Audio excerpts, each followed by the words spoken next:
BBA, BCA, BCom computer కోర్సులో 100% placement లభించే ఏకైక డిగ్రీ కాలేజ్ కూకట్పల్లిలోని ఐక్రియేట్ డిగ్రీ కాలేజ్ 83672152. నమస్తే వనిజ గారు. నమస్తే అండి. వనిజ గారు, లలితా సహస్రనామం ఉమ్, చక్కగా కొంతమంది ఒక గ్రూప్గా ఫామ్ అయి చదువుకోవటం, ఉమ్. ప్రతిరోజు ఒక నియమం ప్రకారం చదువుకోవటం ఇలాంటివి చేస్తూ ఉంటారు కదా. లలిత చదవటం వల్ల వచ్చే ప్రయోజనాలు ఏంటి? వీటికి చదివేటప్పుడు అంటే లలిత సహస్రనామాలు చదివేటప్పుడు ప్రత్యేకమైన నియమాలు ఏమన్నా పాటించాలంటారా? అయితే అందరికీ తెలుసు లలిత సహస్రనామం ఒక్కటే. ఏమి చదివినా చదవకపోయినా అమ్మవారి లలిత సహస్రనామం చదివితే మనకి అఖండ ఐశ్వర్యాలు, ఆరోగ్యాలు అన్నీ వస్తాయని అందరికీ తెలిసిందే అండ్ ప్రూవెన్ కూడా అది. ఓకే, అయితే ఏమవుతుందంటేనండి, ఇప్పుడు ఎట్లా అయిపోయిందంటే మీరు అన్నారు గ్రూప్గా ఫామ్ అయ్యి చదువుతూ ఉంటారు. సో అది చాలా బాగుంటుంది అట్లా.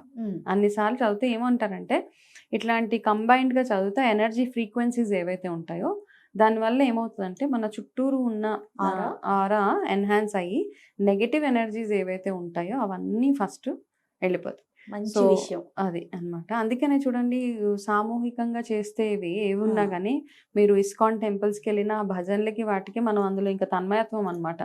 మనకే తెలియకుండా ఒక మంచి ఆరా క్రియేట్ అవుతుంది. సో ఇలా గ్రూప్గా లలిత సహస్రనామాలు అవి చదివినప్పుడు డెఫినెట్గా మనం అందరం పార్టిసిపేట్ చేస్తే ఏమవుతుందంటే మనలో ఉన్న నెగటివ్ ఎనర్జీస్ ఏవైతే ఉన్నాయో అవన్నీ వెళ్ళిపోయి మన ఆరా కూడా కొంచెం ఎన్హాన్స్ అవుతుంది. ఇది నెంబర్ 1. రెండోది ఏంటంటే మనం ఇంట్లో ఎస్పెషల్లీ ఆడవాళ్ళు చదువుతూ ఉంటారు. ఆడవాళ్ళు చదివినప్పుడు ఏమవుతుందంటే నేను ఇప్పుడు అన్నట్టు అష్టైశ్వర్యాలు ఇవన్నీ కాకుండా మన ఇంటి ఆరా కానీ మన ఎనర్జీస్ ఎట్లా ఉన్నాయో దాన్ని బేస్ చేసుకొని మనం ఎదుగుదల కూడా డిపెండ్ అయి ఉంటుంది. దేర్ఫోర్ మనం ఏంటంటే లలితా సహస్రనామాన్ని ఇంట్లో ఆడవాళ్ళు చదువుతున్నప్పుడు చాలా నిష్ట నియమంగా ఒకటి చదవాలి. ఓకే, అది ఒకటి గుర్తుపెట్టుకోవాలి. థర్డ్ ఏంటంటే మనం అమ్మవారిది ఎలా చదువుతున్నాం, లలిత సహస్రనామం ఎట్లా చదువుతున్నాం అన్నది చాలా చాలా ఇంపార్టెంట్ అండి.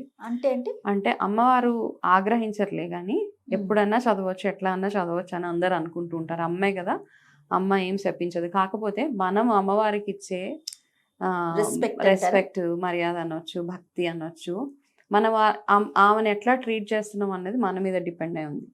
ఓకే, కాబట్టి ఏ టైంలో మీరు లలిత చేస్తున్నారు, ఎనీ స్తోత్రం, ఎనీ పూజలు బ్రాహ్మీ ముహూర్తంలో కానీ సూర్యోదయం టైం కల్లా ముందుగా చేసుకోగలిగితే మంచి, వెల్ అండ్ గుడ్. లేదు అంటే అమ్మవారు ఎప్పుడైనా చదవచ్చు, ఎన్నిసార్లు అన్నా చదవచ్చు. అక్కడ రూల్ ఏం లేదు, ఈ టైంలోనే చదవాలి, ఇంతే చదవాలి అని ఎక్కడ లేదు. కాకపోతే మనం ఏం చేస్తామంటే ఇంకా ఆరా ఎన్హాన్స్ అవ్వడానికి ఆ ఎనర్జీస్ బాగుండాలి అంటే కనుక సూర్యోదయం కంటే ముందు దీపారాధన అది చేసుకొని లలిత సహస్రనామం చదువుకోవడం. ఇది 5th థింగ్ ఏంటంటే లలిత సహస్రనామం చదివేటప్పుడు పోటీగా చదవకూడదు. వాళ్ళు స్పీడ్గా చదువుతున్నారు కాబట్టి నేను అంతకంటే స్పీడ్ చేస్తాను. కొంతమంది డిస్కషన్స్ ఉంటాయి, నేను లలిత 12 నిమిషాల్లో చదివేస్తాను. 12 నిమిషాల్లో ఎట్లా చదువుతారండి?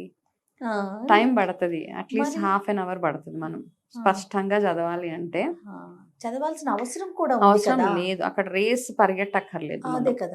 స్పష్టత అనే అవసరం ఉంది కదా. స్పష్టంగానే ఇప్పుడు మీ పేరుని నేను జయ కాకుండా ఇంకేదన్నా అంటే మీకు కోపం వస్తుంది కదండి.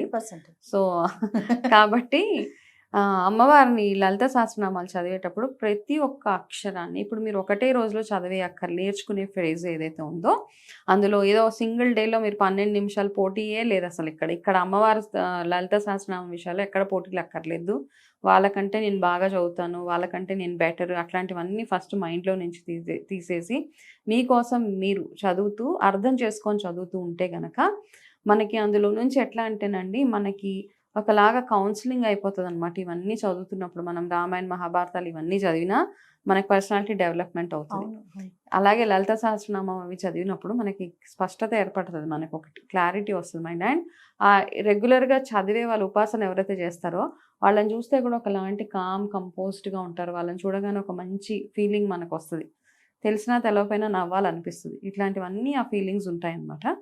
కాబట్టి ఈ ఎస్పెషలీ జాబ్స్ చేసేవాళ్ళు, కార్పొరేట్స్ వర్క్ చేసే వాళ్ళకి కూడా ఉంటుంది నేను చెయ్యాలి లలిత సహస్రనామాలు చేయాలి. కానీ ఈ ఆఫీస్ షెడ్యూల్ బిజీ వల్ల ఈ స్పీడ్ అంతా అల్లే అనమాట. 12-15 నిమిషాలు ఇంట్లో ఉన్న హౌస్ అంటే టైం ఉన్న వాళ్ళు అట్లా చేయరు. ఈ పరిగెట్టే ప్రాసెస్ లో పాపం చదవాలి.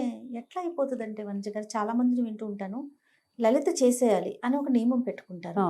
అది మనం ఎంత స్పష్టంగా చేస్తున్నాం, మనం చదివేది మనకి ఎంతవరకు తెలుస్తోంది కాదు. ఉమ్. లలిత నేను చేశానా చేయలేదా చేయలేదు అంటే even tick in the Lalitha box ఆ, అంటాం. అంతే. అంతే. లలితనే కాదు, ఏది చేసినా కూడా ఈ రోజు నేను చేసేసాను, ఓకే ఈ రోజు కంప్లీట్ అయిపోయింది, ఉమ్.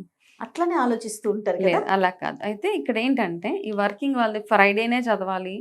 పౌర్ణమి రోజు చదివితే చాలా మంచిది. యాక్చువల్గా నేను చాలా సార్లు చెప్పాను వీడియోస్లో. పౌర్ణమి రోజు సాయంత్రం మ్హూ. ఆ పూర్ణచంద్రుడు ఆ బింబంలో కూర్చొని అక్కడ కూర్చొని ఎదురుగా మనం చదవగలిగితే చాలా చాలా చాలా పవర్ఫుల్ అన్నమాట. ఎనర్జీ ఫ్రీక్వెన్సీస్ అంటాము. మ్. ఈ స్పిరిచువల్ వర్క్స్ ఎవరైతే చేస్తారో ఇప్పుడు నేను చేసే టారో రీడింగ్స్ కానీ కానీ టారో ఇలాంటివి. కానీ క్రిస్టల్ హీలింగ్స్ అవన్నీ అక్కడ పెట్టుకొని నాకు అవకాశం ఉంది కాబట్టి అట్లా చేసుకుంటాను. ఒక వెండి ప్లేట్లో కొంచెం ఆవు పాలు పోసి అక్కడ ఎదురుగుండా పెట్టి చంద్రబింబంలో ఎదురుగుండా పెట్టి ఆ లైట్లో ఆ మూన్ లైట్లో కూర్చొని లలిత సహస్రనామం ఇవన్నీ ఎనర్జైజ్ చేసుకుంటాం. ఆప్షన్ లేని వాళ్ళు కూడా చిన్న ఈ దేవుడి గదిలో ఇట్లా చేసేసుకోవచ్చు మనం. ఓకే. సో ఇది ఒక పవర్ఫుల్ రెమెడీ. అట్లా చేస్తూ ఏంటంటే ఈ స్పీడ్ కాకుండా మీరు ఏం చేస్తారంటే ఎవరైతే స్టార్టింగ్ ఫస్ట్ స్టెప్స్ ఇందులో కూడా మనం బేబీ స్టెప్స్ అన్నమాట. చిన్న చిన్నగా ఫస్ట్ ఒకటే లైన్ చదవండి. దాంట్లో స్పష్టత వచ్చిన తర్వాత సెకండ్ లైన్కి వెళ్ళండి. మీకు ఒక 2 నెలలు పడుతుంది ఫుల్ నేర్చుకోవడానికి. ఫస్ట్ లైన్ ఫుల్ స్పష్టంగా ఎక్కడ వత్తులు ఉచ్చారణ ఎట్లా చేయాలి అవన్నీ నేర్చుకున్న తర్వాత సెకండ్ థర్డ్ ఫోర్త్ లైన్ అట్లా ఒక్కొక్కటి వింటూ నేర్చుకోండి. మ్. మనకి చాలా మంది గురువులు ఉన్నారు యూట్యూబ్స్లో వాటిలలో చాలా మంది చాలా బాగా చెప్తారు.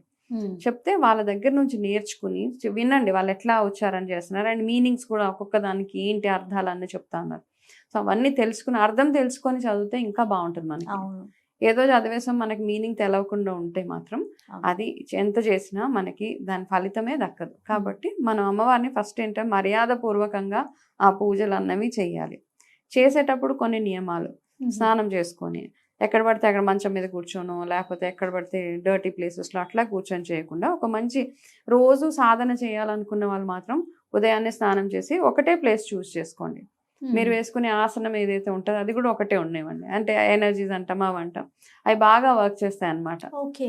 తొందరగా రోజుకొక ప్లేస్లో రోజుకో దగ్గర కూర్చుంటే ఒకలాగా కాకుండా ఒకే పొజిషన్ లో కూర్చొని ఒకటే చేయమంటున్నారు. ప్లేస్లో కూర్చొని చేయండి. మీరు ఆ ప్లేస్కి వెళ్ళగానే వేరే వాళ్ళు ఆ ప్లేస్కి వచ్చినా ఒక మంచి హ్యాపీ ఫీలింగ్ వస్తుంది. ఓ. చాలా మంది ఇంటికి వెళ్తామా మనము, మనకి అంత ఇల్లు తిరిగిన ఒక ఫీలింగ్ ఉంటుంది. ఒక పర్టికులర్ కార్నర్కి వెళ్తే ఒక మంచి ఫీలింగ్ వస్తుంది. ఆహాహా. ఒక్కొక్క కార్నర్కి వెళ్తే కొంచెం డిప్లీటెడ్ ఎనర్జీస్ అనిపిస్తుంటాయి, సడన్గా తలనొప్పి వచ్చేసినట్టు. So negative energies positive energies అంటాం. సో ఇవన్నీ ఏది ఎట్లా ఉన్నా ఇంట్లో ఆడవాళ్ళు ప్రతిరోజు లలిత సహస్రనామం చేస్తే మీ ఇంట్లో ఉన్న నెగిటివ్ ఎనర్జీస్ ఏవైతే ఉంటాయో అవన్నీ ఫస్ట్ వెళ్ళిపోయి మీ ఇంట్లోకి ఎవరైనా కొత్త గెస్ట్ ఇంట్లోకి అడుగు పెట్టగానే వాళ్ళంతటా వాళ్ళే చెప్తారనమాట. మీరు అంటే నిజంగా భక్తి శ్రద్ధలతో చేస్తే అబ్బా మీ ఇంట్లోకి రాగానే ఒక మంచి ఫీలింగ్ అనిపిస్తుంది, ఒక మంచి పాజిటివ్ ఎనర్జీ అనిపిస్తుందని చాలాసార్లు చాలామంది ఇళ్ళకి వెళ్ళినప్పుడు ఈ సాధన చేసే వాళ్ళు ఉంటారు కదండి, పిలిస్తే వాళ్ళ ఇళ్ళకి వెళ్తే మనకు అనిపిస్తుంది అబ్బా భలే ఎనర్జీ ఉందే వీళ్ళ ఇంట్లో. ఇల్లు ఏం నీట్గా ఉండదు, ఎట్లా ఉన్న ఇల్లు అంటే ఇల్లు నీట్గా ఇన్ ద సెన్స్ అంటే కొన్ని ప్లేసెస్కి వెళ్తే కొంతమంది అన్ని సర్దేస్తారు, ఇల్లు ఫుల్ స్పిక్ అండ్ స్పాన్ అట్లా ఉంటుంది. బట్ వెళ్ళినా మనకు అక్కడ కూర్చోబుద్దేది అసలు. ఎప్పుడెప్పుడు వెళ్ళిపోతామో ఆవలింతలు వచ్చేస్తూ ఉంటాయి. బట్ లలిత అమ్మవారి అనుగ్రహం ఉన్న వాళ్ళ ఇంటికి వెళ్తే మాత్రం ఒక పాజిటివ్ ఎనర్జీ అక్కడ కూర్చుంటే మళ్ళీ మనకి ఇంటికి కూడా వెళ్ళబుద్దేయదు. అంత పాజిటివ్ ఎనర్జీ ఉంది కాబట్టి చదివేటప్పుడు ఫస్ట్ నేర్చుకొని శ్రద్ధగా అన్ని ఒక్కొక్క ఏంటి అర్థం ఏంటి అని తెలుసుకొని చేస్తే ఎక్సలెంట్గా ఉంటుంది. చేయకూడని సందర్భం ఏమన్నా ఉంటుందండి? లలిత ఈ రోజు చదువుకోకూడదు, ఇలా ఈ టైంలో చదవద్దు అని అలాంటివి ఏమన్నా ఉన్నాయా? అంటే జనరల్గా మనకు ఆడవాళ్ళకి పీరియడ్స్ అవి వచ్చినప్పుడు ఇంట్లో ఏమైనా బ్యాడ్ న్యూస్ అట్లా వచ్చినప్పుడు కొంచెం మనమే చదవకుండా ఉంటే అమ్మవారిని తలుచుకొని ఈ కష్టం నుంచి నన్ను బయట పాడే తల్లి అనుకోవడం కొన్ని రోజులు ఆ బ్రేక్ ఇస్తే సరిపోతుందండి. మామూలుగా అంటే మనకి సుష్టి వచ్చినప్పుడు మనమే అవాయిడ్ చేయాలి, మనకు తెలుసు కాబట్టి మనం అవాయిడ్ చేస్తే సరిపోతుంది తప్పిస్తే. అండ్ ఎట్లాంటి ప్లేస్లో చదువుతున్నా కొన్ని ప్లేసెస్కి వెళ్తాం చాలా ఉంటుంది. కొంతమంది ఏంటంటే ఏ హోటల్స్కి రెస్టారెంట్స్కి వెళ్ళిపోయేసి అక్కడ వాళ్ళకి ఆ రోజుకి ఆ కోట టిక్ ఇన్ ద బాక్స్ అవ్వలేదని ఎక్కడో ఒక మూల కూర్చొని చదివేస్తూ ఉంటారు. సో అట్లాంటివన్నీ అవాయిడ్ చేస్తేనే బెటర్ మనకి. ఓకే, అదే మీరు ఫస్టే చెప్పారు కదా, ఒక స్పెసిఫిక్ ప్లేస్ పెట్టుకొని అక్కడ ఒక ఆసనంలో కూర్చొని. అండ్ ఇంకా మనం ఎప్పుడైనా టెంపుల్స్ కి గట్ట వెళ్ళినప్పుడు అక్కడ కూర్చొని మాత్రం మీరు చక్కగా ఎంత చదువుకుంటే ఇంకా ఆ టెంపుల్ ఎనర్జీ ఈ ఎనర్జీ ఇంకేం కావాలి మనకి. అంతే కదా. నమస్తే. నమస్తే అండి.